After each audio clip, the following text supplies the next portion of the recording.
Welcome back to Mind Over Money, Real Talk for Real Change, where we keep it honest about money, mindset, and the choices that shape our financial future. I'm Deanna Phoenix. And I'm Bashira Winley. Today's episode is a little different. We're stepping back and letting you hear directly from people who've gone through our Financial Fast Challenge. These are real stories from real people who made intentional changes with their money, cutting back, staying disciplined, and learning what it actually takes to shift their financial habits. As you listen, think about what stands out to you and what you might be ready to change in your own financial life. Let's get into it. My name's Tawana Branch. I've been doing this financial challenge for the past 2.5 years. The first year I just joined on and saw what was going on, and last year and this year I decided to be a part of it. One of the milestones that I accomplished to me was basically setting up a way for me to spend responsibly. It made me more aware of how I was spending and more conscious about what I wanted to spend my money on. One of the most impactful habits or a mindset shift I had was basically I love the whole, because I'm an impulse buyer, impulse shopper, and that waiting 24 hours to really see if you want something, that was something that I kind of practiced, but I had got out of that and I was really being impulsive. And with this, it helps me to realize, you know what, wait a minute. Let me think about this. Is this something I really need? Is this something I want? And does this impact my goals that I want to set for myself and where I want to be? So that did help me a lot, and it's helping me on this journey that I'm going on. That's not a short journey. The fast is basically helping me begin the journey and stay to it. And it is helping me, but it is challenging. I still, have my vices. There's certain things I like. I love clothing. I love looking nice. I love feeling nice. I love smelling nice. So, that's a lot of different things that have impacted what I do, but it's also made me see that you have enough. And like I said, one of the best things is like that whole 24-hour thing. So that did help me. Something I would give somebody to start, what I've basically tried to do is change my mindset altogether. And this has really helped me. That's the biggest thing for me. And like I said, this is longevity for me. This is started now, but it will continue with me because this is a long-term goal that I have. Hello everyone, my name is Nadia and I've been attending the Financial Fast Challenge since about 2022. I believe this was while we were still dealing with the effects of COVID, and I was also a fresh college graduate. So anything concerning handling my money or financial literacy, I really wasn't adept to, especially as it pertains to debt, credit, and income. So when I first started working and making income, I'm not going to lie, it felt like a refund check would hit every 2 weeks or so. So in my mind, I could spend and get that money back. I'm not going to lie. Was I tapping, swiping, and just doing my own thing with the card, just picking up bills when I went out with friends and everything?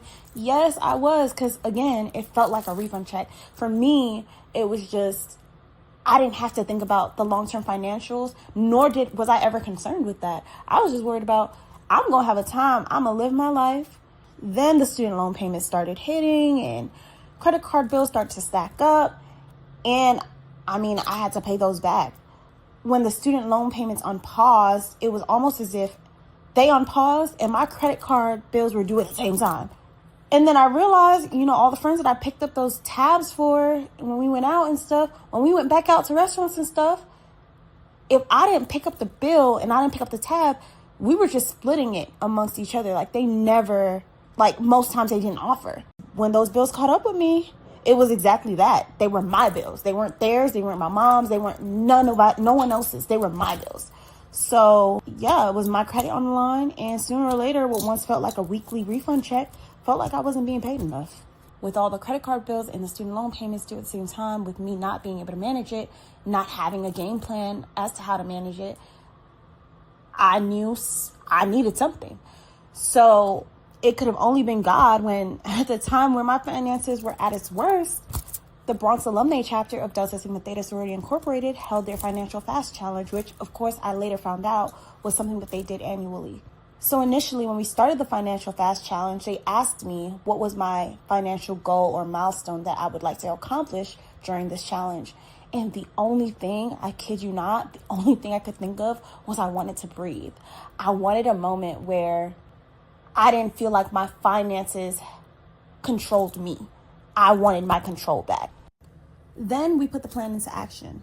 So we started the financial fast challenge, and they, from the start, they're giving me budgets. They're giving me different apps and stuff that I can use to sort out my finances. They're telling me to track where my finances are going, like the little apps like the Hulus, the Uber Eats, where I'm paying like maybe $10 in taxes and fees for a meal that if I went into the store would only be $10. Like, they're bringing my awareness and attention to things that, hey, I might not know this, but my money is going to places that if I just cut those places, I would have more financial freedom. Or again, as my goal was, I would be able to breathe more.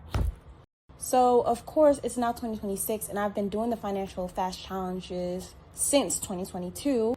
While my ultimate overarching goal hasn't changed, it's always been to breathe, to have more financial freedom, to have more control over my finances. My sub goals, they do change from season to season, because what I need in one season isn't what I'm going to need in the next season.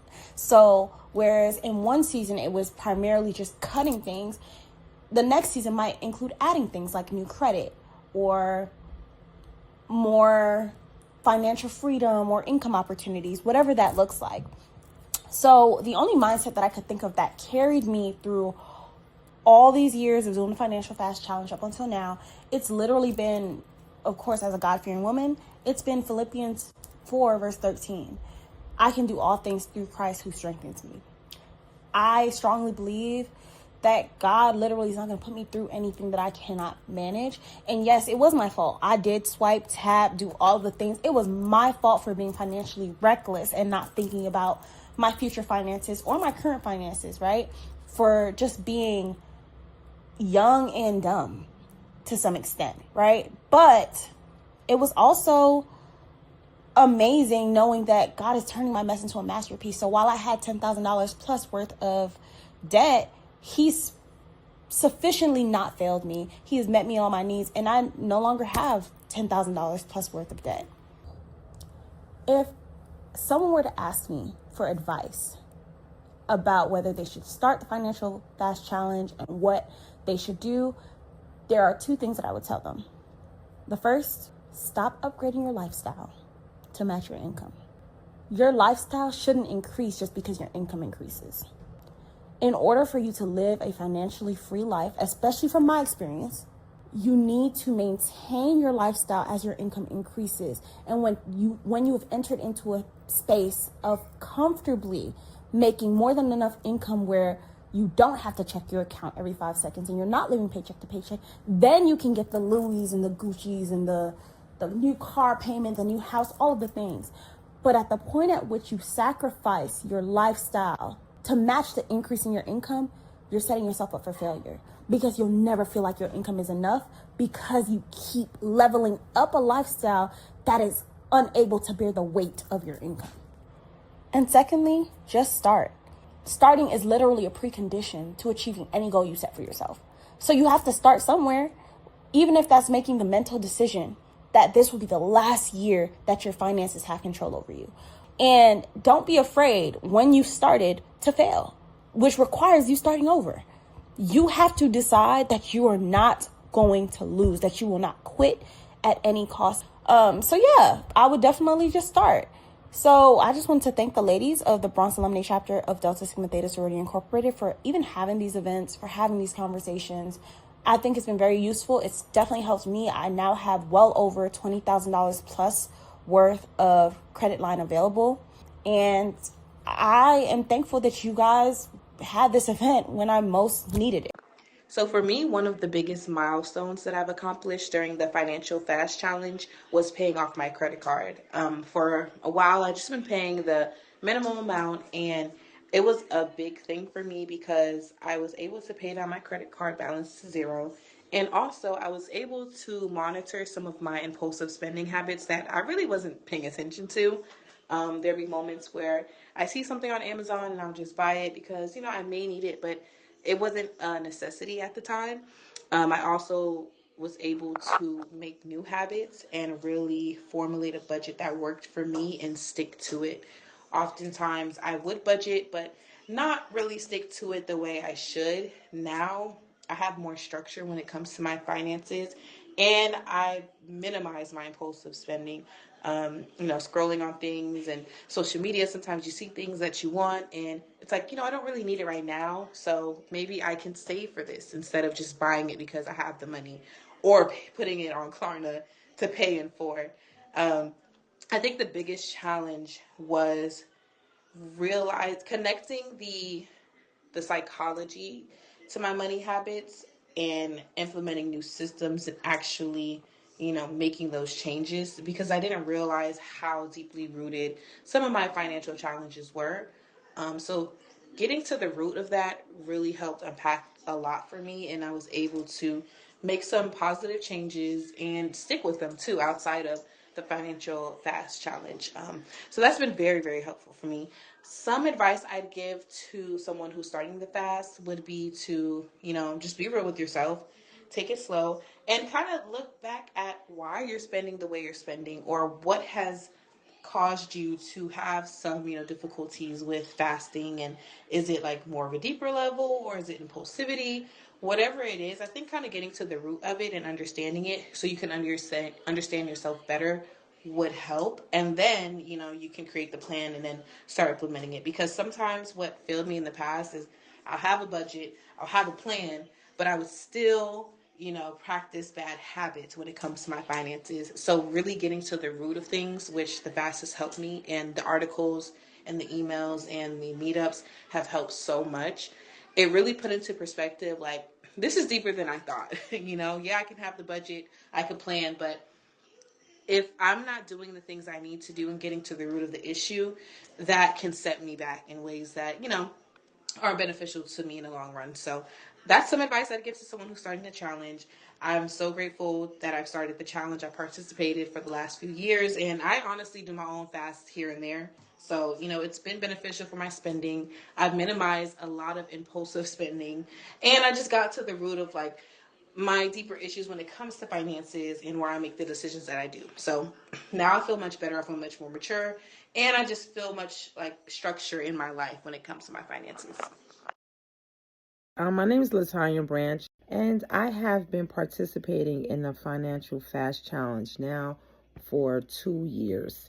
One of the major goals I have while participating is just to monitor my spending and just to make sure that I'm not overspending and spending money on products or services that I don't necessarily need.